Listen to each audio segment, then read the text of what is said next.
Okay, the ultimate email marketing copywriting course. I've endeavored to put together a document for you that I think is going to be incredibly valuable, hopefully should save a lot of time. My name's Sean. I've been running an agency called AuraSeed for over 3 years now with my business partner, who owned his own successful e-commerce supplement brand. He sold that. We've been doing things, working with agencies prior to even starting our agency. At this point, we've worked with over 100 brands, made over 30 million in sales for our brand over the last 2 years. So we know a thing or two about writing email marketing copy. And I've endeavored, as I said, to bring all of the resources that are out there. There's tons of great resources, bring it all together into one concise video just to save you time, especially if you're a brand starting out, or if you're a brand who wants to sort of overhaul your email marketing and you're looking to sort of learn how to do things well yourself. This should help out because copywriting for email marketing does require a bit more understanding and intentionality than it did perhaps 4 or 5 years ago, especially during COVID and during various different e-commerce bubbles. You could pretty much just get away with doing the most standard basic emails possible, send them out and make thousands of pounds. Not quite the case anymore. Now the market is more sophisticated. It requires you to write better content, better emails, and that's not a bad thing because you're going to develop a better brand off the back of it. And a lot of the brands who got real easy wins in the early days haven't developed these skills. So be lucky that you're building a business in more demanding conditions. You're going to become a better entrepreneur, a better marketer long term. This should help out though. You don't need to do everything yourself, but if you're endeavoring to do it at the start, which is understandable, here is a resource for you. So it's actually easier than you think to write email marketing copy, but I've created a lot of context within this video so you can understand why it's easy. You have a bit of a map because I don't know how advanced you are when it comes to marketing and copywriting. So I've got something for everyone here, and there's plenty of actionable steps that you definitely wouldn't have heard before. And the goal is to help you be able to write $1 million email copy that the big boys are using. So just a few more about the goals for this doc as well. This should be helpful. This will manage your expectations. It's going to be a slightly longer form video, this. So do bear with me. We're going to talk a lot about the dopamine problems and why that's going to really be a big of today's generation and why that's going to be a big problem and a big consideration how you go about writing copy and understanding your target market. So my invitation is to stick with this. It will be worthwhile. So my goal is to distill all of the fluff, all of the noise, and empower you and your team to feel confident in your approach to copywriting as it relates to email marketing, knowing that you're not getting left behind or missing out on any of the secrets that the big boy brands or top agencies have, because I know what it's like to feel like everything's shrouded in mystery and you're sort of always waiting for the nuggets on LinkedIn and YouTube, and you sort of never quite come by them. They're never really revealing their secrets. So the cat's out the bag on this one. I'm going to share with you everything that I know. This should be a resource that you could give to your head of marketing as well. So if you're an e-com brand that's just got like one marketing person in the team, which is quite common, ping this doc over to them. They're usually doing 101 different things, running ads, doing SEO, creating content, doing your social media management, staying on top of your books. Like they're usually your right-hand man, right? So if email marketing is on their list of things to do, this should be helpful for them. Or if you're bringing on a freelancer, you just want to make sure that they're set up, this is also for them. Or, you know, if you want us to help do this ourselves, just let me know. But that's not the goal of this video. I've included how our agency, we build a skeleton as well. And we write our emails and how we put everything we've learned into a very concise table and formula and structure things. So you've got just about everything here from like beginning, middle to end. So yeah, without further ado, quickly, how did we come across this information? Like, why should you trust this? Why is this good info? Like, why is this not just another hot take? Firstly, direct experience. You know, we've got years under our belt of working with over 100 different brands now. We've experimented across multiple different industries, product categories, got things right, got things wrong. And we've also, credit where credit's due, we worked with some amazing brand owners. This is really, really important to acknowledge because actually some of the best brand owners we've worked with have taught us so much. The guys who have taken things to, you know, to crazy heights, they've usually got a really, really great understanding of their brand and they've done their research as well. So, you know, we've been able to learn from all of those different insights and experiences as well. And we continue to. So that's a blessing. You know, I've got a background in copywriting, sales and marketing. That's my background. I've always sort out to be better at my craft. That's how I like to approach my work, is just sort of like a 1% improvement every day mindset. So I've read the majority of the books out there on copywriting. I've watched the majority of YouTube videos out there. I've scoured every corner of the web to sort of become better, continue to every day. And my goal is really to save you the time, so you don't necessarily have to do that yourself. And hopefully this doc does does a lot of that time saving for you.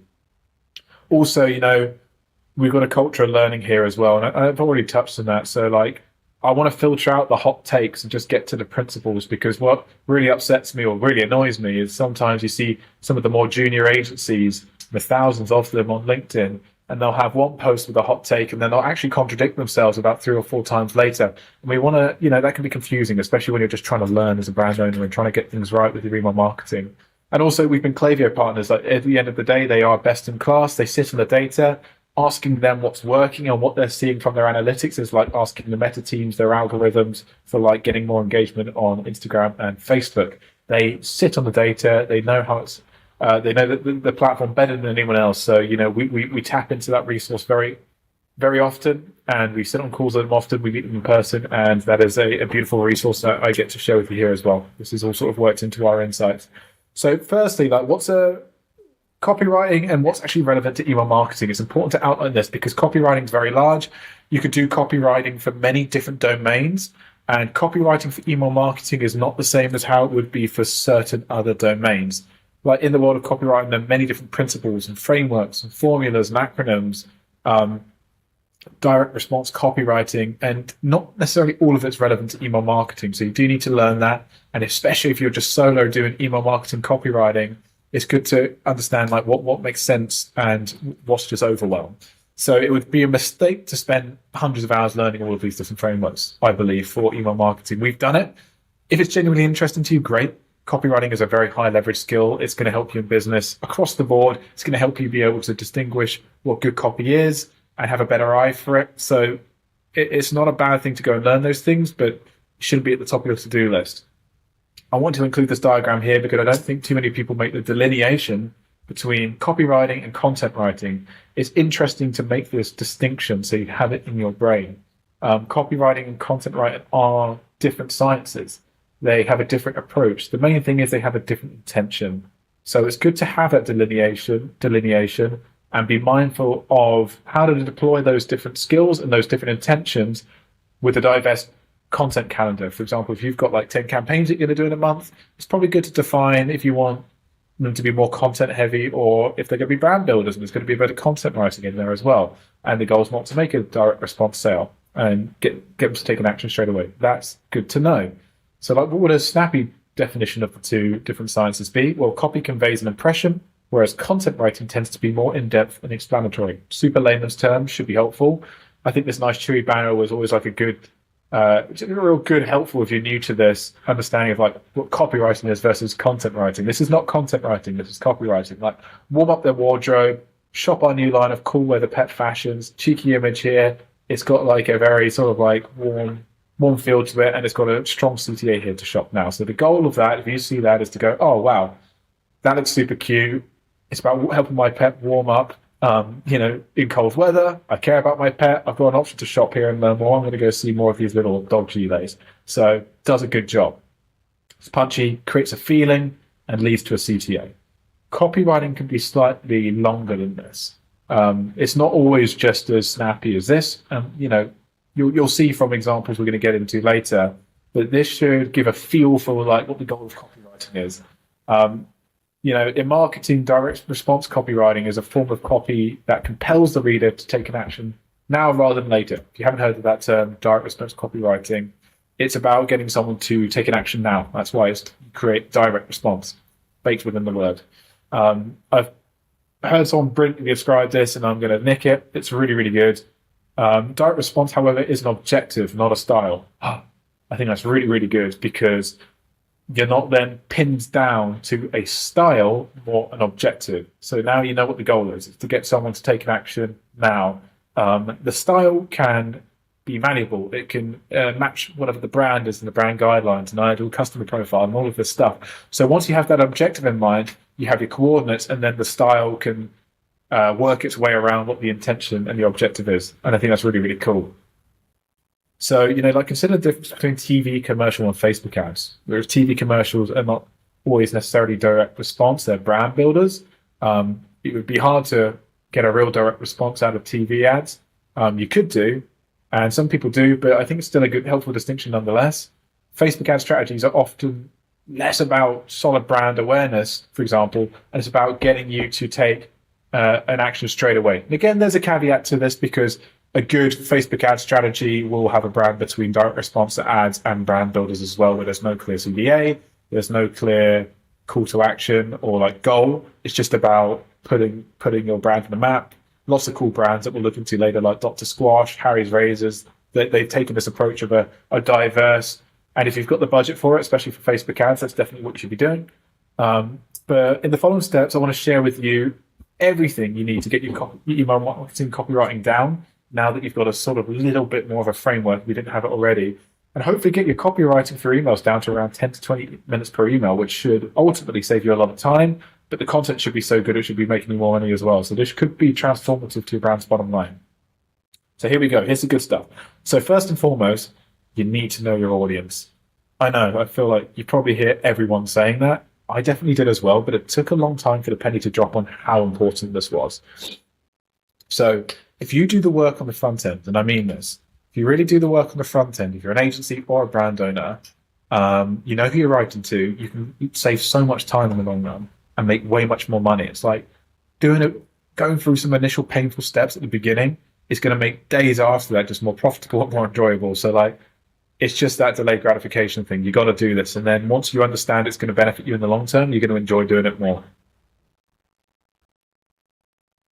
So when we know who we're writing to, exactly, we can make rules around this. We can make habits.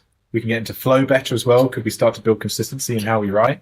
And we also, our style becomes more predictable to our audience as well, to our customer, especially if they're on an email list and they're not just receiving emails for the first time. They become accustomed to how we write, and will start to resonate more as they get used to and familiar with our style and our style of communicating. And it's going to start to build that brand affinity and long-term loyalty and ultimately customer lifetime value as well. So as a brand owner, we should know who our audience is. Like from the beginning, you should know this. But often, like the customer profile we had in mind when we started may gradually shift. Like you may have intended to target one particular demo, and you've actually started to realize there's a little nuance in that, and it's not quite what you thought. So, the data might inform a little pivot, and it's good to constantly be looking at that data and redefining your ideal customer profile. We've always noticed that the brand owners who have the best idea of their audience are the ones who have the best idea of we always notice that the brand owners who have the best idea of their audience and the tone that they're looking to achieve get the best engagement and grow quicker. It's just no accident. It's a clear pattern. So if you're an agency as well, you must be getting this information from your client at the beginning. And I just say this to young agencies who brands have trusted you with their money, like, please, like, get this information from your brand owner and be thinking like this. Like, we have an absolutely stellar process. It's taken us years to develop and refine. And we take our brand through this, the team through this, whenever we have someone new sign up with us. But I'm going to sort of give you a rough outline of how we approach that now and give you all the gems. And I'm actually going to share with you a Notion sheet as well, which you can duplicate and work into your own business as well. So here we go. It's here. It's already here as well. So here we've got like a client onboarding example. Not all of this is relevant straight away, but this is really cool. So like list of closest competitors, an inspiration so we can emulate, mirror, spy on them. Any newsletters you would like to model yours on, so we can actually start to understand like what newsletters do they like, what do they admire. There's a reason for why it's engaged them, because it's going to engage your audience as well. So we need to start learning from that and get it down, get it in writing. Maybe understand sort of what offers we can leverage, because using a good offer is a part of copywriting. So we want to make sure we've got all of those details. If we can test a fixed amount off versus percentage off, for example, maximum discounts we can offer, so we have a bit more freedom, especially if you're a marketer for a brand owner, or if you're an agency. You just want to have this information down. What else do we want to know? So could you please explain the brand's design, tone of voice? So as a brand owner, like this is your first chance to, like, if you've already thought about it, to get it down again, refine it, have another stab at this. If you've already got a really, really great brand deck, fantastic. Just get that across to your agency, get that across to your brand manager. I'm sure they may have made it themselves. They've probably already got that. So it's important that we're sticking to that and we really, really understand it. And it should be backed by data as well. Like understanding who our ultimate target audience's and ideal customer profile is massive. Like we should be looking at the data, but we should also have a clear goal of it. This is massively, massively important. Like we want to be asking questions of like, who are they? How old are they? What gender are they predominantly? What do they do for work? What do they do in their spare time? What content do they like to consume? Why do they buy your product? Like, why are they in pain? We want to be asking all of these different questions, and we just want to be having a stream of consciousness and just diving it in here. So I might actually improve this before I send it and just add in even more prompts. But if not, I'll create a future video in the future with this information in. But you've got this video, so think about these things. Who are they? What age are they? What do they do for work? What do they do in their spare time? Why do they buy from you? What problems do they have? And what other brands do they like to consume? Who do they follow on social media? Think about these things. Promise, it's really, really important. It's not a waste of time. Would you want to avoid it? What are your goals? Okay, these are some other things as well. Share your brand kit. This is more stuff for an agency, so no problem there. So AuraSeed brands research. This ninja looks super, super cool, so I wanted to include it here. And 1 second. Let's just get in here a little bit. So now look at your top competitors and companies in your product category. So like start to look at those companies, start to go onto their Instagrams, sign up to some of their newsletters on a burner email account, and start to just get their welcome series coming through and their campaigns coming through. That might take a bit of time though. So it's important to always be doing this and always maybe be updating this doc. But after researching those websites, what you want to do is you want to go onto Meta Ads Library as well and look at your key brands within your category and the ads that they're running. And then start to go onto their website, and then this is going to be really, really cool. So this is a great strategy. So here's one I made earlier. We already want to go here. We don't want to be there, which is where I'm currently at. We want to go to the United States because that's just a great example. It's one of the largest direct-to-consumer e-commerce markets in the world right now. So let's just select our country. So we're currently on Facebook Ads Library. We want to go for ads. We'll go for all ads at the moment, and let's just type down a category. So it could be anything. It could be whey protein powder. It could be vegan protein powder, omega fish oil, fine jewelry. So let's just go with fine jewelry. Awesome. So we've typed down fine jewelry, and now we want to also filter for, this is a good tip I learned, you want to filter through for videos as well, purely just because that's going to help you understand who's actually got budget, who's actually making money, and it's actually going to just be just an easy way of filtering out some of the top brands within your space. And what we can start to do here is we can start to look at various different brands. We've got Polly's Fine Jewelry here as well. So what we can do is we can see the ad details, and we can start to look at what they're saying. We can start to look at the angles. We can watch the UGC here, and we can start to really digest what kind of content and what kind of ads that they're creating. And what you can do is, if you really like one particular brand here, for example, Polly's, what you can do is we can click on see ad details. Oops, it's not. We want to go here. We want to go onto Polly's Fine, take us to their Facebook.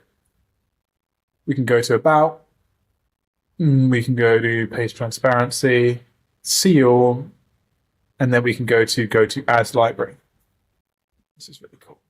So then what we can do is we can start to look at all of their ads. We can start to look at their top ads, what's been engaged with. So often if we're looking at these ads, sometimes, if we see lots of different variations on an ad, we know it's performing well, and they've doubled down on it and they've got different variations. So this might be actually a slightly younger brand. They've got 2 here. So maybe we look at this one as well. So let's just move my head here. So let's have a look at what they're saying. God grant me the serenity to accept the things I cannot, and the courage to change the things that I can, and the wisdom to know the difference. So that's an AA ad, if I'm not mistaken. So clearly it's that, that piece of jewelry is for a specific person. So I'm not going to learn so much from that one. Father's Day gifts. Let's have a look. I didn't actually quite like that example. Fine jewelry wasn't the best example. So we're going to go for gold jewelry here. So we'll look at Opalina jewelry. I've actually seen these guys who are pretty cool. So we'll have a look at them. Okie dokie, here we are. Okay, let's have a look. Time to get yourself a piece of the jewelry, meticulously handcrafted ornaments. That's an interesting word, ornaments. Plated in 22 karat gold with bling of rare stones. Very cool. So words like bling and ornaments, that's interesting. I want to see if they double down on that. Meticulously handcrafted. Yeah, that's a slight different variation, just with different photos. Same ad. 22 karat, bling with rare stones. So rare stones, interesting. Architectural designs, handcrafted and plated. So the idea of grandeur, ornamental, 22 karat gold. Obviously, these are all things that we're leaning into here as well. And we could do this for absolutely any product category, by the way. Again, that wasn't the best example. Again, that was a slightly younger brand. D. Louise, so look, we can start to see here, no fading or no tarnishing. This seems to be like a common theme that we lean into. And we know this from experience. This is a big one as well. Perfect for the choice with those who love to experiment. No fading or tarnishing, plastic-free, recyclable, water-resistant materials. So these seem to be angles that this brand is leaning into more. A little bit more about this.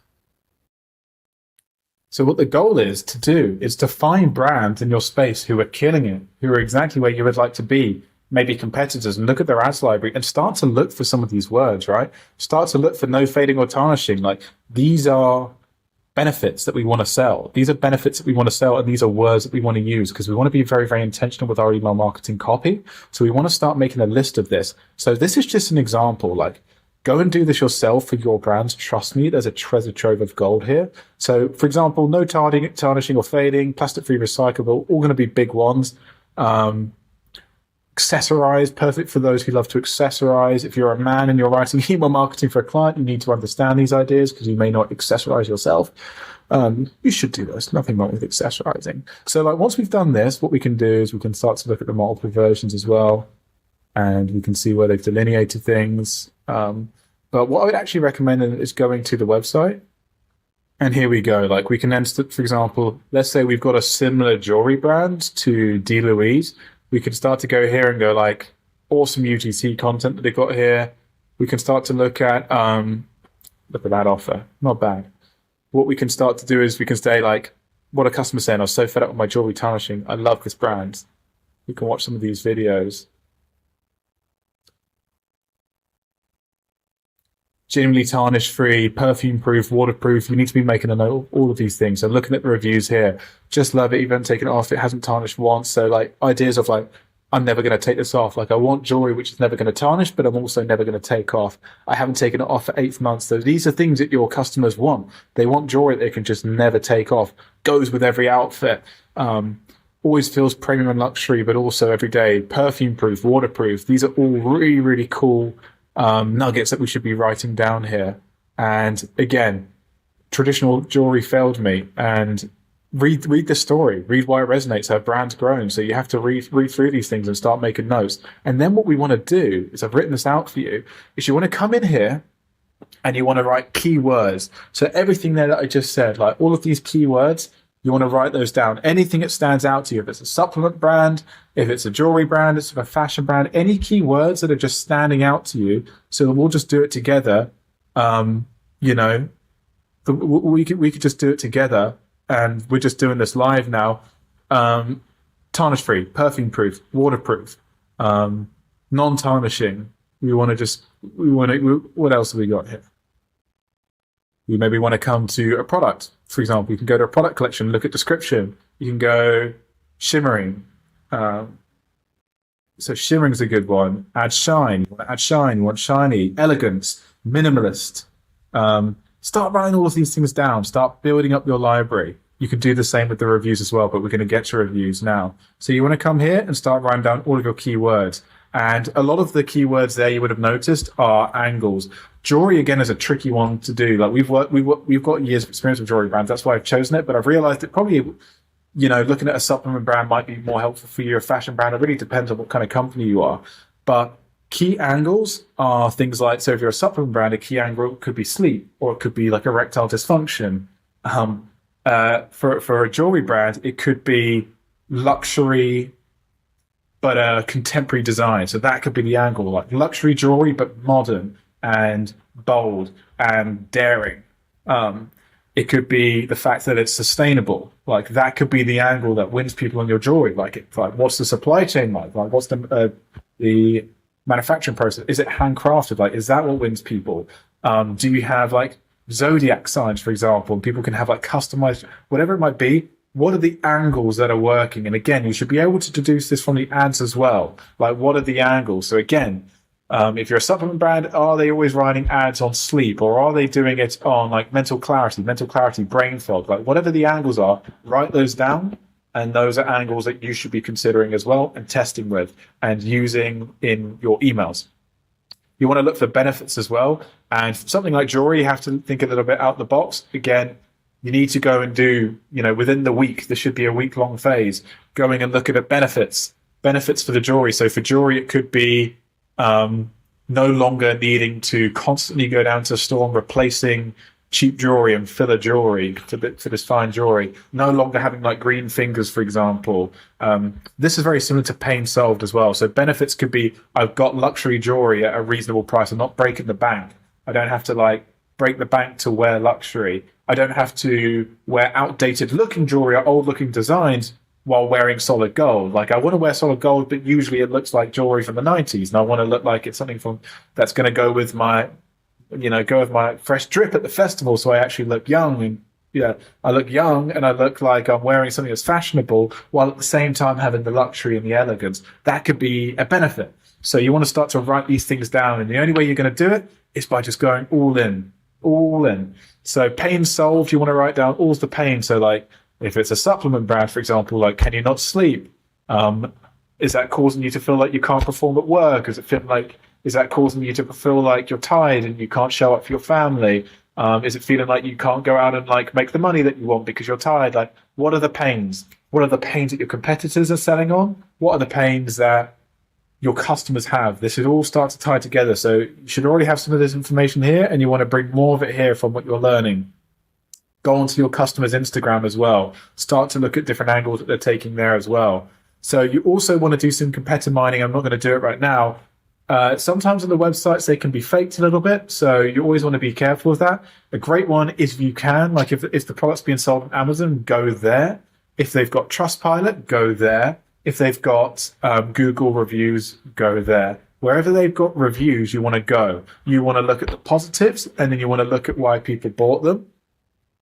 Turns out D-Louise are on Amazon as well. So here we go. Waterproof, corrosion resistant. That's another one. You can add sweat proof. It's pretty cool. Tarnish proof. It's going to always depend on what jewelry you're marketing. But again, you're going to learn so much from the brand that are making the money, especially if you're just starting out here. You want to learn, but make it your own as well. There should not be an excuse to outsource all of your thinking to just your competitors. You always need to be original as well, but use this to inspire and grow. So let's go down to the reviews. So yeah, the reviews are going to be really helpful when we think about benefits as well. Like the benefits, like what are we getting here? So like if we come here, for example, like beautiful, waterproof, a stunning winner. So just got it. Can't speak to performance yet. Just as pictures, the clasp was sturdy with an extender. So people like, this review is saying they like the feeling that things are sturdy and they're not just like cheap and they're going to break without being gaudy. Truly a classic. So that's nice. Add that into your keywords, like a classic. I bought this to replace a tarnished piece I've worn for years. So like that can be a pain. Like, tired of having pieces that you fall in love with and then just begin to tarnish. You can write that down. That's really, really good. That would make some really good copy. Love the way the necklace looks and feels. It goes with any outfit. That's awesome. So like, beautiful deep. I can never take it off because I sauna cold plunge and live near the beach. So like, here we go. Like, if we understand like where our customer is, where they buy, like, do they live near the beach? Do they live an actor's lifestyle? Like, speak to like, do you want beautiful fine jewelry that you can wear like while running or surfing on the beach or hanging out with friends on the beach, or when you're applying like oil on your sunbathing session on the weekend? And like having all of these ideas and all of these like mental pictures of like where your customer's at is just going to help. And again, you can just start to build this long list, and then you've just got material here. So this is really, really cool stuff. I wear a lot of oil-based perfumes around my neck. It doesn't ruin it. So like, no longer having to like worry about wearing your best perfume and ruining in your necklaces, and then worrying where you're going to like find a perfect piece. So this is all great stuff. And then we can start to look at where people were unhappy about things. And remember, you can use this as pains then to sell against. So we want to look at where people are unhappy with things and then use those as pains. So again, like this person's unhappy because apparently everything that everyone else said it worked well for, it didn't work well for her. So again, this just kind of fills into like two sides of the same coin. You have the benefits and there's usually pains. Like, so we want to have the pains and then sell the benefits.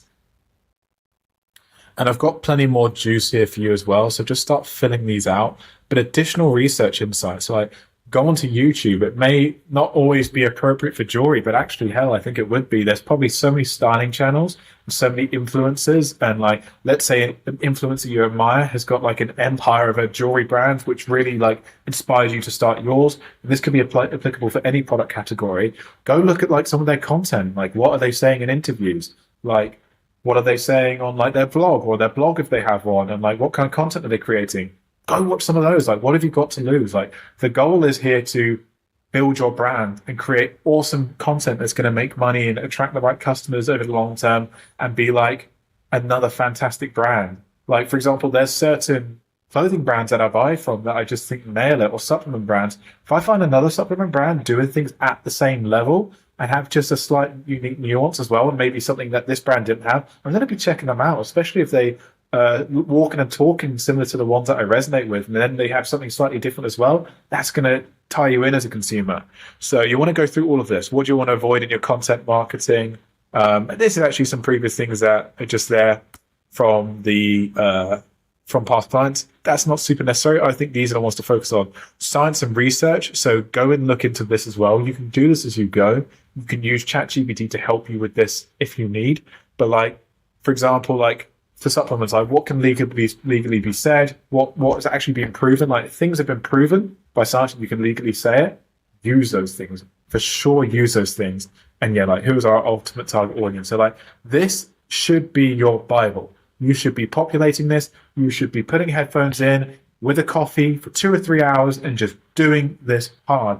Scouring the tireless. Honestly, I spend 6-7 hours writing copy for brands, and I've got Instagram pages, YouTube, and we go through all of this. All of our team do, and we love it. We've grown to love it and appreciate it, and you need to too. This is a big part of writing really, really good copy. So I hope I've emphasized the importance of the market research and the brand discovery phase. It should never stop. It should always be building and compiling. And every time you see an awesome brand, you just need to like find a way of just like taking nuggets, adding to this, and just making that a habit. Have that tab open all the time. So now we're getting to writing the copy. Interesting first take on this. Have you seen The Social Dilemma? I'm not sure if you've seen that documentary. It came out a few years ago. Or have you read like a book that I've really appreciated called Dopamine Nation? If you haven't, I recommend it. But the essential thesis of these pieces of media are that our attention isn't a commodity, and to some degree, the algorithms at big tech companies, YouTube, Meta, are better at hijacking our attention than we are at defending it. So as a result of this, the symptom of this is that short form content is becoming more and more attractive, and our ability to digest long form content is becoming harder and harder, and we are becoming accustomed to cheaper and faster methods of dopamine. So like, there's a reason why there's a sudden rise in TikTok ads and TikTok content and TikTok in general. So while this isn't ideal, we need to learn from this. It's not optimal. It's not something we want to celebrate, but we must understand the market conditions and the environment that we're in. We must adapt to these market conditions because it's been shaped by a customer. Our brains have changed. When I've been in sales for the best part of a decade, and I remember when a new sales trainer would come in at every different company, and they would always cite the classic, when we were writing emails, they'd always cite the classic, do you know how long the average population's attention span is? And I swear, every sales trainer that I heard, like, the attention span was just coming down and down until like 10 seconds, 7 seconds, 5 seconds, 4 seconds. Every year it would get worse and worse.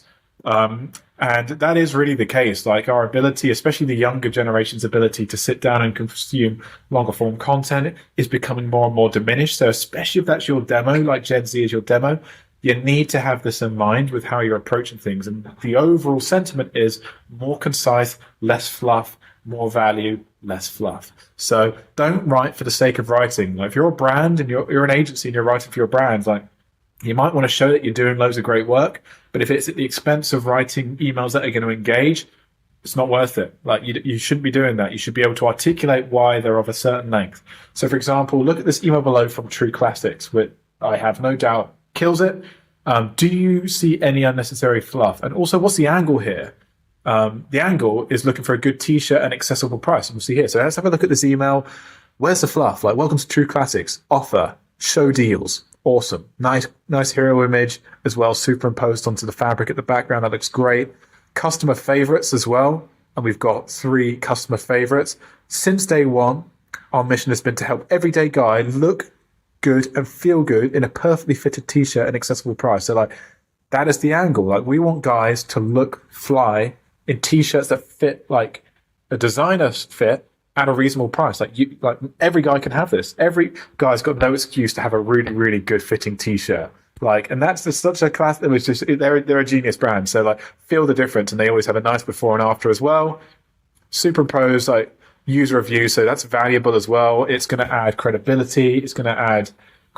Our mission hasn't changed. So it's like, we're good at what we do. We keep on building this. So really good email. Recommend you check them out. One angle, and it's concise. Like, the main example, the reason I'm showing this example is because there's no fluff here. So of course, there will be emails and campaigns where the theme requires more copy, but ask yourself this question when you're looking at your copy that you've written. Does it add value? Does it look and feel fluffy and generic? Like, really ask yourself that. Like, are you just using filler words for the sake of using filler words? Does the customer already know, for example, like what you're sharing? So a lot of brands in their welcome series will be like, here, you're going to receive exclusive offers, rewards. You'll receive our top emails, bestsellers and discounts. It's like, they know that stuff. It doesn't need to be in there. It's just fluff. Like, if you think on this True Classics email, they said, here, you will be receiving more and more emails and our top offers and exclusive discounts. Like, do you think that would add to that email in any way? It's just fluff. Absolutely not. So yeah, that's something to consider as well. Like, ask yourself, is it vague? For example, we work with a lot of sustainable brands, and just saying eco-friendly is vague. Like, just saying it's eco-friendly. And again, this is probably more like, if you're a brand owner who's built like a very, very consciously, a very conscious brand and a very, very conscious in the supply chain and their ingredient sourcing, you're going to know this stuff. But this is for the marketer or the agency that's working for these brands. Like, just saying eco-friendly or even sustainable is just not going to cut it at times. And it's not going to cut it with their audience, because you should have done everything within the onboarding form that I've shared with you and all of the brand research. And you should know that it's very important to them on like the details of like what materials have been recycled here. How are you sustainable? Like, what makes you sustainable? How good are you? Are you just using that word to greenwash and to sound good, or are you truly sustainable? Like, the details matter here. So sometimes not just being eco-friendly, but we use recycled fire hose material to make our luxury leather handbags. Oh, that's really good. That's specific. That's not fluffy versus just, we use eco-friendly, sustainable materials. It's like, which one's better? Which one's more intriguing? So that's something to consider as well. Do I have an angle in this email that I know works? Do I have an angle in this email that I know works? For example, is the angle like, this is the angle really? It's like, the angle's the offer and, what we do best. Like, we create great fitting t-shirts at an affordable price. Is there a clear benefit in here for the customer? Again, a good question to be asking yourself. But these questions can help, but the main intuition needs to be, does this move my customer closer to the sale? It comes back to like the objective over a style. It can take lots of emails can take lots of different look and feel very differently, but does it move my customer closer to the sale, or is it just filler? Is it just fluff? Is it just mess? Get rid of it if it is, and be intelligent about how you do this. So keep your copy shorter most of the time. I see every agency owner saying this is like a hard and fast rule. There are caveats to this rule. I'm going to explain why and when there are caveats to this rule. So more often than not, brands' emails are just too long. Like, they're a wall of text. Sometimes longer emails can sell well, and I'm going to tell you why. But this all depends on your ideal customer, how they consume, what the product category is, etc. For example, here's an excellent email from a jewelry brand. Like, have a look at this. Some awesome basic copy here, just outlining like what the product actually is. This is a restocked one. They're hyperallergenic, so no green ears, shine on their own or stand out in your stack. So like nice that you can accessorize them or stack them up. Very cool. They're back. The solid gold hoops that are sold out in a second. So like we already know that these solid gold hoops are in demand. We can see all of them clearly labeled here with some nice infographics, which we're going to talk about later because this is a big part of copy. Back in stock, clear CTA, clear benefit here, no green ears, also versatile. You can stack them up or wear them by themselves. They're going to stand out. Did you know, like, within like 6 words, they pretty much indicated that these things sold out like freaking hotcakes, and now they're back, and you should be excited about that. And I think that's really cool. So that works really well for a jewelry brand, and like, that's concise. Like, that's really digestible. That's really good. So let's move my head. So jewelry purchases as well, especially at a certain price point, are all about materials, quality, and how the brand or piece makes you feel, right? That's really, really big for jewelry. And that just comes from experience now. So that's going to be design and lifestyle photography. That's all going to matter a lot. Sorry, I just want to make my screen smaller. That's all going to matter a lot as well. So having photos which make you look and feel how you want to look and feel, and then having the copy to sort of just like emphasize that and embellish that, that's going to be important. If you want to look at jewelry websites or ads, they're simple, to the point, of visual. And I think that really speaks to the example we showed earlier. They were simple, they were visual, they said similar things. And that was the theme with a lot of jewelry. And of course, there are keywords there and benefits, which became recurring as well. So that's really, really important. I said the YouTube long form content wouldn't be there. Not necessarily true with jewelry. Like, as I said, go look at your influencers and the bloggers and the brand owners who may have YouTube. Don't skip it if you're in the jewelry niche. But trimming down your copy for this product category would make a lot of sense. Same for fashion. However, as I said, on some occasions, a long form copy can perform. And I just want to like give an example, because you can't be black and white. You want to be sort of non-binary in how you think about that. This is our experience. And I'm not trying to have a hot take here. So I want to express like why I think this is the case. So there's a rationale behind this. For example, this brand here is a men's supplement brand. We do lots of long form copy that you can see here. The scientific insights of arginine, which is an amino acid. So that's quite long form. That's not concise. So it kind of be like, I'm kind of a hypocrite here. But for this supplement, long form copy kills it. Like, it really does. So how do we understand this paradox? I want to give you my take. Firstly, this brand builds products to help men boost their testosterone levels. So it has trending products in it, like Shilajit, ashwagandha. They're going to bring out like maybe other ones as well. I won't disclose. So if you look on YouTube, for example, or post on Instagram, or people who speak about these ingredients, you're going to find long-form educational videos, long-form testimonials. That comes hand in hand with these subjects. They really, really do. If you go on Reddit, it's going to be long-form stuff about how these ingredients have changed their life. Because usually men who are interested in taking these ingredients and taking these supplements have problems which require nuance.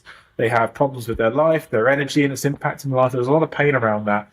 And it's around mental health, and it requires more detail.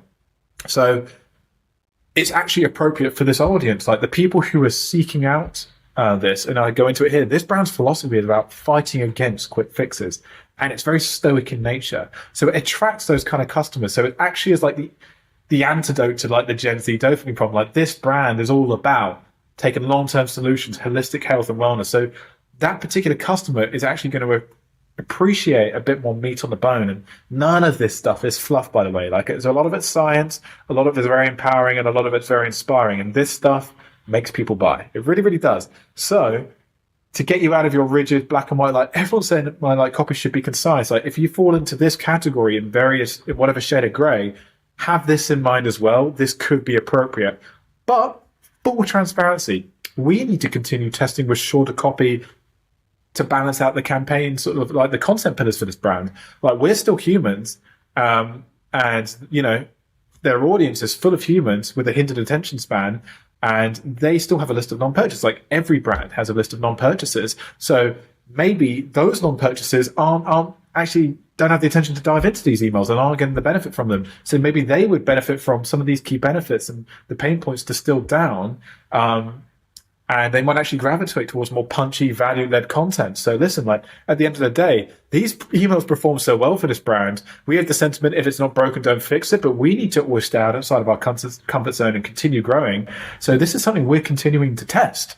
So if you're in a similar position, test the longer form content, especially if it makes sense for you, but then also make sure you've got following best practices across multiple different categories with the short form and more concise emails that I've just spoken about. Make sure you've also got those in as well. So if it does make sense for your brand to have slightly longer form content, whether it be a reflection of like what your target customer is into, what kind of content they consume, like you'll know. Like you should know this, and it should all become clear, and like use your intuition here. I hope I shared enough around this for that to make sense and for you to understand why there was an exception to the rule here. And if you apply to that exception of the rule, I won't have a chance to go over every example right now. So like if you're in a similar position, test, as I said, like send one different campaign. So like for our brand here, send like a short form. It's not gonna be earth shattering. It might perform really, really well. It's not gonna kill the brand. It's not gonna kill the business. And it may perform really well. And you go, okay, maybe we start to include this once a week, twice a week. Oh, now we've got a diverse campaign calendar. Actually, the previous purchase was still purchasing from the shorter ones as well. Oh, no, things are dropping off. Actually, those longer form ones are really valuable. Watch the data. And this is what should start to inform content month in, month out. So like create your month campaigns, review things, and build from there. What you could also do is just like a little expert tip if you want to really advance and improve things is perhaps clone your first 3 emails in your welcome series and do one with trimmed down copy and then one with slightly longer. So literally have the same emails, but then just clone it and trim things down slightly, like just trim, fluff, distill things into just like powerful, like power words and benefits and key benefits and pain points and see what has the highest conversion rates and just run the test for like a month and a half, like just see what happens. Cool. So let's move on. We want to choose the theme and angle in an email and stick to it. We want to be ordered. We want to have one intention for an email and stick to that. So don't scramble an ADHD audience any further. And I say that we're all a bit ADHD in various different shades of grey. It's not a criticism by any means, but don't be random. Like if you're focusing on an angle for an email, stick to that email and resist bouncing off in different directions. Like often we see that mistake. It's like, we've got one angle, we start to talk about sleep, and then we talk about how it's going to help you do this. And then we talk about how it's going to help you also like save you loads of money on other supplements. It's like, which one is it? Like, let's just focus on one, save the other USP for another email. It might seem counterintuitive because you want to tie all of your benefits in together, and they might naturally tie in together. Resist and save the content for other emails and just be intentional. You could detail these things on product pages more if you need to. For example, this angle for this email of a brand of ours is clearly warm feet. Stay warm and stylish, right? And if we zoom in here, winter is coming, and now is the perfect time to get ready for keeping those feet warm and cozy with our most popular socks. So like the angle here is cold feet. We know it works because we know customers come here because their feet get cold, and also don't have to compromise on style while doing that. So like true classics, we have our one thing. And here we've got some copy here, a quote which is relevant. I love the Hoka socks and pink marshmallow. They're perfect keeping my feet warm during the chilly winter evenings. It's cute. It's Daisy's pick as well, who's the founder. So it's got a bit of personality to it. It's not just super generic. And like we've introduced Daisy many times in these emails. So again, this email performs really nicely. But, you know, we could even add some extra content here to make it even better. And we do in lots of emails like this, to even like give some more value on like why our socks keep your feet warmer and better than other socks. So create sort of like some comparisons and create some pain on like why your socks might not be doing a good job. So for example, we could say struggle with cold feet every winter, no matter how thick your socks. It could be quite a common experience. I know a lot of people who struggle with cold feet. They might be buying all of these expensive socks and thick socks and camping socks, and they're just not working well. So pain, we've got you. Our socks are 50% warmer than merino wool with excellent temperature humidity control. Bang. That is direct. There's no fluff there. It's not just like our socks are warmer than the standard and conventional socks. That would be the fluffy approach. Our socks are 50% warmer than merino wool with excellent temperature and humidity control. And merino wool already meant to be really, really good. So we're better than the best with our 50% and with our temperature and humidity control. So that's really cool stuff. Lean into that. If you've got that information in your brand, use it. Deploy. Don't. And if you're an agency writing for a brand, don't neglect on this stuff. Don't sleep on this stuff, because this could be gold. This could be the difference between a purchase and a non-purchase. And then you times that over 10,000 people reading it, it could be the difference between lots of people purchasing and not purchasing. Like, you can't neglect that. It seems small when you're just so zoomed in. You're going, oh, it's just a word. How's it going to make a difference? But then you zoom out. One person's going to go, oh, that's actually really, really cool because I've got merino wool socks and like that's not cutting it. These are 50% better. Shit, okay, I might try that. And then if like that represents like 20% of your audience, that could be the difference between 20% of people purchasing and not purchasing. So this brand has lots of info in their welcome series, why it's not in here. But you can see how we're not wasting space on fluff here, like nice, punchy, easy, short email as well. We've got some nice features here at the bottom as well to further sort of embellish this email. So instead of just saying warm, we lead into a pain. I've already said this. And the USP is about the product. So there's plenty more benefits we could have spoken about as well, like how it's no chafing and how it's like great for hiking and how they're stylish and how there's loads of different colors and how they're super soft and how they like, you feel like you're gliding when you're wearing them and like they feel like you're wearing pillows or whatever on your feet. None of that's in there because we'll save that for other emails and we're staying consistent with the theme. So remember the general rule, one takeaway and call to action for this email. Help bring order to your customers' attention, not more chaos. So one at a time. Again, there's a caveat to this rule, a bit like the caveat to the short form and long form. I'm going to help you understand the nuance here again so you don't tie yourself in knots and go, oh, on this occasion, like actually I see these brands doing really well and they're not following that rule. So what's going on? What's the crack? I'll tell you what the crack is. So I'll tell you why.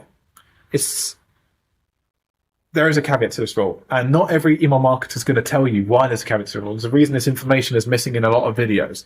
And I'm going to tell you why. It's simply a lot of work for agencies to nail these kind of emails for multiple different clients. It takes an amazing team and experience and a willingness to not cut corners and to create this kind of content. A lot of agencies want to create cookie cutter approaches to their email marketing, right? They want to create very scalable content systems, and it just doesn't. This does not fit into that. So we're boutique, and we don't want to settle for average for our clients. So like we have more tight teams that can pull off these kind of emails.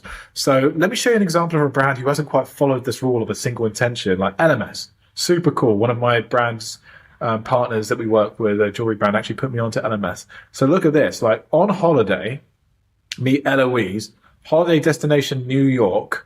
LMS Essential, so she's rocking the cowboy boots. So she's got the perfect boots for walking 2,000 steps a day while looking cute. Eloise, so this is sort of Eloise on holiday. Shop the Connie. So we kind of like, that could just be, if it stops there, that could be kind of like quirky, unconventional, like Connie's the angle, and it's got a user review in a very creative way of someone rocking them within New York. But also, where to stay. So now we're talking about, where else did Connie go in New York? And like, where does she eat breakfast? Not relevant to those boots. And then we've also got, what does she do? What does she get up to? She went to the comedy club. What boutique stores did she go and visit? And like some nice, like sort of like just lifestyle snaps and stuff. Like, what's this one? Like, she's not wearing the Connie boots anymore. She's got something else. What, like, wow, these are from uptown. So like New York City edits. So like, it's actually showing like her whole look. So I guess the angle is Connie's look, and this is like a really creative email in my opinion. It's really cool, but arguably like it goes off in different directions, and there are plenty of emails that do this, that go off in lots of different directions, right? And this is what we would call like a weekly edit or style, like weekly edit style newsletter, to like have a broad category for it. It's a very, very original like UGC email. It's super cool. I really dig it. But we call this like a weekly edit, and like there are other brands that have like weekly edits where, for example, they'll talk about like their item of the week, but then they'll also talk about their recipes of the week, and then they'll also talk about like the founder's favorite movement of the week. Loads of different things going on, and the style and the angle is like a weekly edit, so it's got lots of different moving parts. So, for example, like this could be like a weekly edit. It's like an influencer goes on holiday, or like. And someone's like, where do they go? They might do this like once every month or two. What did they eat? What are they up to? And like, this would be super engaging. Like, oh, I want to know like what our founder's been up to. Like, what was Connie rocking? Where does she go to? What does she wear on various different days? What was the look? And you could just go shop that whole look now. Like, that's a really cool email, but it's like not following the rule. So some brands do this really, really well. They might do this once a week, once a month, or even once a quarter. It might be like a permanent feature in their content brand. We have a Pilates brand actually who run a weekly edit every week. And it's got these things like movement of the week, recipe of the week, exercise of the week, weekly schedule ahead, right? So it doesn't follow the rule. Loads of different things going on.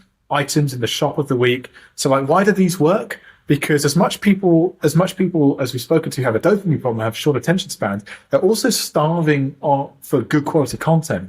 And they're somewhat bored of people looking and sounding the same. So this actually would stimulate dopamine because just the content's so good and engaging. So you have original, enticing emails with features like this and content like this, your customer will appreciate it. And so if you have original, enticing emails with features and content that you know your customer will appreciate, you may want to consider getting this style of content in your email. Like people get customers who read the emails of brands that we do this for, and they say like, wow, I actually look forward to receiving your emails because they're just cool. And, like mom and pop stores or like real solo brand owners can tend to do this themselves really well because they're living it, right? So it might be like what I've been up to this week, and like I've been at the warehouse, and then like what have we been working on? And it's got like an update from the founder, and like these might vary in like angles. It might have a few different angles within it. And like if you're a solo brand owner writing yourself, this is great, but long term you might not be able to always do this yourself. If you can right now, continue with it. But if you're an agency, or if you've brought on an agency brand, make sure they get this information from you so they can pull these emails together for you. But it needs to make sense for your brand. And not every brand it does, but for a lot of brands it's baked into their identity. And this can work really, really well. So not often people say, like, how often do you actually get customers saying, wow, like I look forward to receiving those emails? Like that's not something people often say. So if you can achieve that by creating these kind of content with an eye-catching design in an unconventional way, you can build engagement. And then like when you hit them with the direct response emails, they're going to engage because they're used to opening your emails because they're just cool. And occasionally they got hit with like just a super badass email like this, and they're going to be like, I'm going to check out those emails because they're actually really good. But let's be clear, these emails might actually convert like you think they would. LMS, for example, don't always send emails like this. That's also true. They also follow they also follow the rules that we've laid out here more often than not.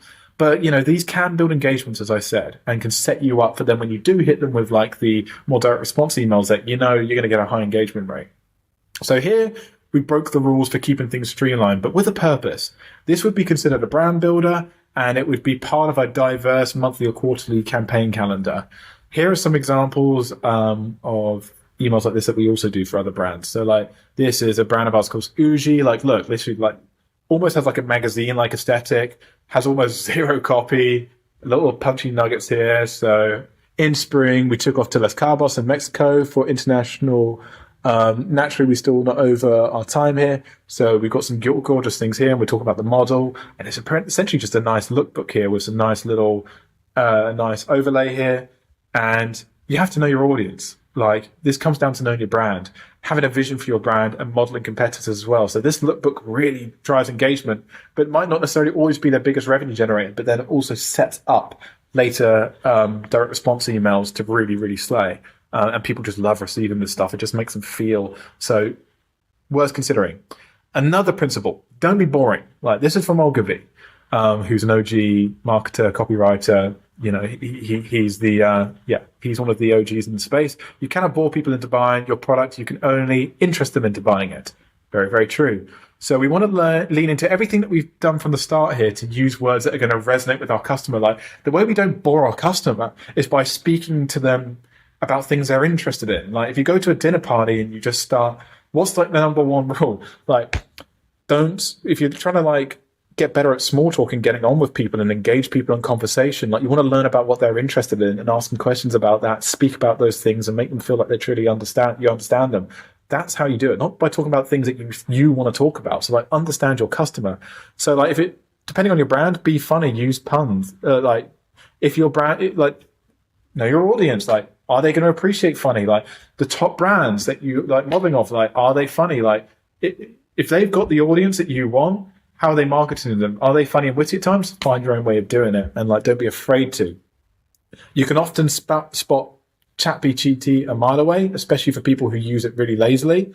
I all the time spot on LinkedIn landing pages now, brands that have used ChatGPT because they just use the same old stuff and it hasn't been used effectively. And it's just, you just sound like every other brand out there and you want to avoid that. So you've got to be careful. Always seek to infuse some personalities and a unique spark in your emails. And just that will come from just being a little daring occasionally, just allowing yourself to have some personality and be a human while writing things as well. So all I can say here is, dare to try something. But here, use the words from all of the research docs, everything that you've learned so far. That's going to give you the majority of language to then start to play with and build off. Here's another great pro tip. Yeah, here's an absolute pro tip. So I like to look at IG comments from customers as well. They often indicate words to use that you may not have thought of, and then you can start to add this to your onboarding, your initial doc as well that I showed you through. So let's just have a look here at a jewelry brand. Obsessed, use the word obsessed, like in the header, like jewelry you'll obsess over, like what else do we say? Stupendi. One of the, like, these might be the prettiest ones we've made yet. Like you could use that in like a subheader, like these might be the prettiest ones we've made yet. Like that could work nicely. Like, so again, look at the language that your customers are using and your audience are using and your target audience are using, and then don't be afraid to use that. Add that into your doc, build some rules. So we also want to lead it to have a basic understanding of power words. So these are the apparently the five most persuasive words in English language: you, free, because, instantly new. There's a list here of the 20 most influential words. This is from David Ogilvy. So we want to get familiar with these as well, these power words, and have these mapped out as well. We want to know these power words. I've attached them all here. So you can go look at the website where it is a fantastic resource where all of these are broken down. And we also want to be entertaining, if it makes sense for our brands, like be entertaining. So like Dr. Squash is an excellent example of creating funny and entertaining emails that relate back to their product. So like, they've got like stuff feel like, trimming downstairs for men. They've got like the best wipes for downstairs, clear your coins, like wipes for your butt. And like, what's the deal with the junk funk? Like they weren't afraid to use a pun here, and they weren't grab these nuts. Like again, funny pun. Like if it makes sense for your brand, like if that is your personality, like are you doing it through email as well? Because you may have, when you started with your brand, like we want to have this personality, but then we're not executing that through email. We're just doing super general, boring emails. So if your brand, like if it makes sense for you to have some personality through your brand, do it. And if you want to build personality into your brand, start doing it through email as well. Like start to build your identity as you write. It can be an excellent, like for a young brand owner, this could be an excellent opportunity to continue to refine who your brand is and get outside the box. And we also, just a fundamental principle with all copy is we want to add value. So this goes back to our original doc. We should always have this information available to us now. Like everything we've done, be updating your docs. Like, so as you go through this video, like update your doc as well. And over time, you're going to start to really understand the USPs and value props like that. And you're going to be writing emails really, really quickly. And you can always experiment with new ones as well. For example, we have a brand which is all about boosting men's T levels, etc. Sleep wasn't really an angle that they lent into, even though the products did make sense to sort of make the association. And we started doing angles around sleep alone, performed really well. Sleep is now like very much an angle and very much a key power word for this brand. So like always be experimenting with that and keep on growing the possibility and the opportunities you have for new angles. And this all comes from everything that I've shared so far, really doing the research. We want to avoid walls of text though, and this is like coming down to intentionality about not only how we write, but then how that's going to lead into design briefs as well and design the email. So like we simply just want to make your copy more visual. So even if it is longer, it needs to be easy to consume. You want to be breaking it up, making it easy on the eyes. This comes back to shortening your copy, but then also splitting up your copy with line breaks. Some warriors are really, really good at doing this. So I'm going to add this within the doc. So when you receive it, it's going to be there. But look at how some warrior, they actually haven't skimped on the copy here, but look at their use of product blocks, infographics, and bolding headers and stuff. They make it really, really easy on the eye, really digestible. They break it up with appropriate photos, appropriate icons, appropriate infographics, and it makes it super engaging. So just one example of a brand who do this really, really well. So like, you want to make, this is a key buzzword, and I think this is something to really consider. Like, you want to make your emails skimmable. And this comes back to like the dopamine thing. Like, if your audience has like an attention span of like 3 seconds, like more often than not, people are just going to be like on the toilet or on the tube with a coffee, scrolling through emails. They may click on yours and they may skim. Like, watch yourself and really understand like how people engage with emails.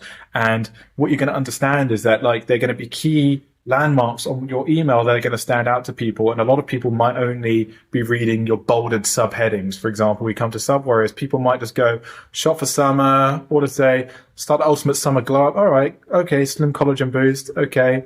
Here's where I would even move away from this Warriors favorite, because that might even be hard to read, to be honest. You might go, okay, curb craving, fat burn, feel energized, vegan friendly. Like, if that's for you, you might click on that. But are these bolded subheaders actually pushing you towards the sale? And you need to understand your customer and be clever with that and not overcomplicate things as well, right? But that's a big one. So like, think about questions, value add, like key features, value add, pain points. Those are the things you want in the areas, the landmarks, which are people are maybe going to skim to. So just be aware of like, if someone's skimming this, what are they going to be reading? And again, it doesn't need to be huge. Like, so many of these emails can be small, like just one page, like so what I'm saying here is, this is why I said emails don't have to take 10 to 20 minutes to write. Like, some of these, like, you're going to have like 50 words max, maybe 20. We want to leverage infographics though. So now we're going to get to some real top level secrets. And again, I've got some awesome resources for you here. So I've made a Notion card for you here. You can duplicate, you can build out. I'm going to continue to build this out. Please continue to build this out as well. This should be helpful for design briefs when you're actually writing copy, because if you're an agency, this is especially valuable as a reference for your designer. So like, you might be writing the copy, but you want to visualize that copy. Like, you might be writing some key benefits out, some key product points, but then you actually want it to be, digestible and skimmable and engaging. So we've delineated some different infographics which engage really, really nicely, that you can use for inspiration. So like, you're writing the copy, but it's not just all going to be in a wall of text here. Like, you might want to present it in a really, really compelling way. So these are some designer infographics. So when writing copy, we may write our copy with these designs in mind, and then we can reference what style of infographic that we want to use and set our designers up for success. So we have the them versus us. So we've got loads of examples here. So a really cool them versus us here. So the Javi versus just regular coffee shops. So health, and this is a great opportunity to just go benefits versus like weak points and like pain points. Okay. So a really nice way of doing it here. Hugh will do a really nice one here as well. So we've got the diagram overlay. These work really nice for like real chic brands, activewear brands, jewelry brands, fashion brands. We see these work really nicely, but you'll see here supplements brands, they also work. So like, don't be afraid to just literally get a nice photo and then do some nice annotations from workout classes and coffee runs. So like, know your audience. Like if you're doing an activewear brand for an LA demographic and they just want to be thinking about, I also want to just have something that could be stylish when I go to the coffee shop, and then when I go to go from a workout to a coffee run, it can do all of the above. Make them vision that. This is what you're going to be doing when you live your life, doing the things that you love. And look at the way we've annotated it here. So I love the diagram overlay. Hexclad are a badass brand. Some of the best emails in the game, in my opinion. And look how nicely they do their overlays here. And they do plenty of these things as well. So they've pretty much done all of the key features of their frying pan here and all of the USPs. But they've done it with a nice diagram overlay. That's what we call them. So if you're writing out these, don't just bullet point them. Say like, hey, I think this would look really cool if we did a diagram overlay, and then reference that. So like, if you have these to reference, then like a designer will really sort of know what you're going for when you're writing the design. So again, look, we've got some copy here. I think this is a little bit too long, but some of it's cool. Like, it's like, if you've been in the market for a good pair of pants lately, if you know how difficult it is to find something that doesn't crush your balls, it's a real problem. Don't worry, we got you. Like, that's funny, that's original, and it's also like good. Like, we want non-ball crushing pants. Our best symphonic field consumer is designed to be the ultimate everyday uniform for everyday active guys, engineered to fit like a glove, turn some heads, and treat you goods with kindness. I think that's really good copy. Like, no need to trim that down, in my opinion. And then this sort of like then really does all the work and just sort of detailing out like what the product is. Like if you had any more copy after this, it was long, you'd lose people. But this just makes it super engaging. Plenty here to go from. We've got the subtle text overlay as well. Again, this works well for nice jewelry brands, fashion brands, chic brands, even beauty brands. Like subtle, like you don't need much. Whereas this is laying out maybe a lot of key features and USPs.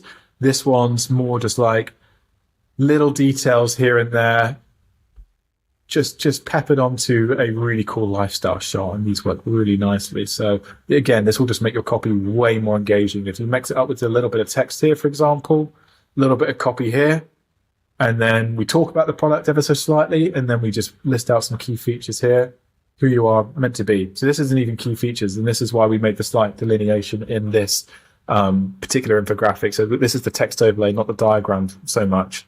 So really cool. Look through these. We also have the checklist. This can be a really effective one. Again, if we have a list of things that we want to lay out, this can just be a way of making it way more engaging. So like the nice checklist one here, these are really cool. Space Good, they do a great job with them here. Really enjoy those. Stay Vital, True Vital, those are really cool. We got the icons.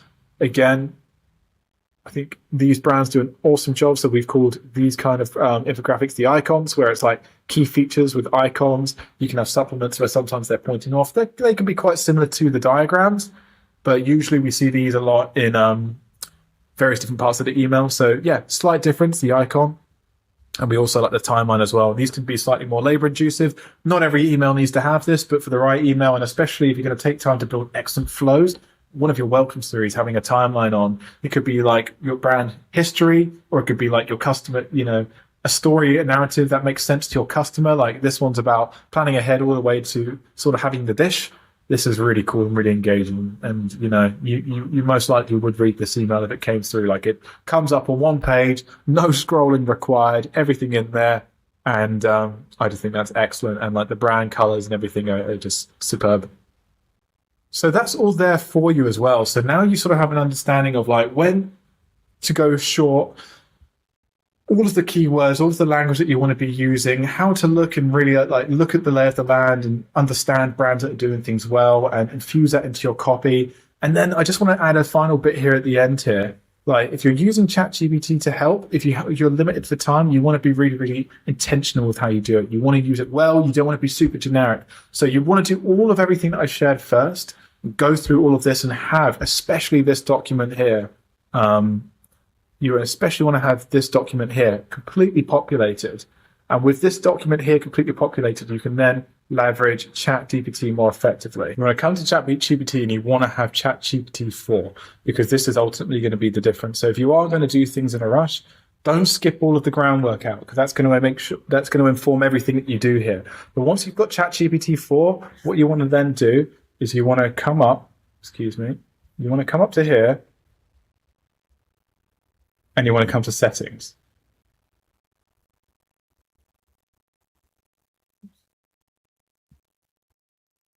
You don't want to go to settings. You want to go to customize ChatGPT. So now what you do is you write all of this information here in the customize ChatGPT. Then you'll create a new channel, and then everything within that channel will already be pre-programmed. So you want to teach that ChatGPT who you are, what your brand is. And this is where all of the ideal customer profile information wants to come in. So you want to say who you're writing for, where are they based, where do they work, what are their hobbies and interests, what language do they write. You want to load in loads of the keywords that resonate with the audience and give it everything, program it, educate it, and tell it everything you need to know. Like take the time to write this prompt in detail and with attention to detail, and leveraging everything you've done from all of the hard work and all of the brand research that you've done. Do this, and then you'll be able to write, then you're going to be able to write good ChatGPT prompts, because it's going to be pre-programmed, and then you can come in there and then you can say, I'm writing an email marketing campaign. This is the angle. This is what I need. And then you can give it a bit more information. Then it's going to give you some way better suggestions, and still take the suggestions, play with them, make them your own, make them better, and also have an idea of how you want the email to look. But then if you're stuck for time, programming it with all of this information that you've learned, teaching it who you are, how you speak, what your keywords are, what your customer audience is, what they engage with, what they like, what the brand mission is.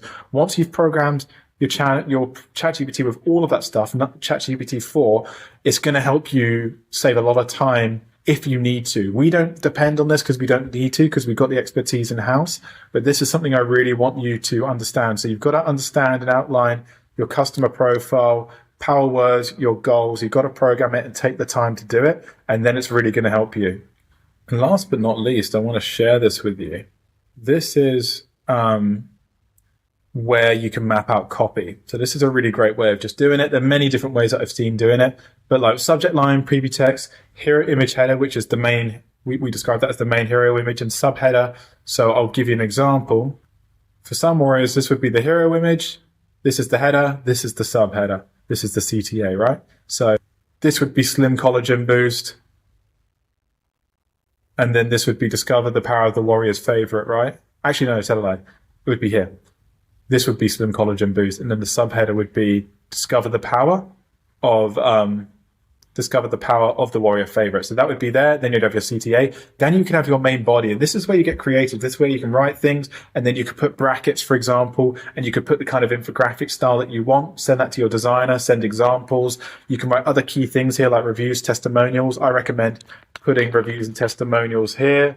So like we'll put testimonials, put the testimonials in here. And then you put 1 and 2. And then you could say the style that you want the designer to do it in, for example. You could say the style that you would like it in.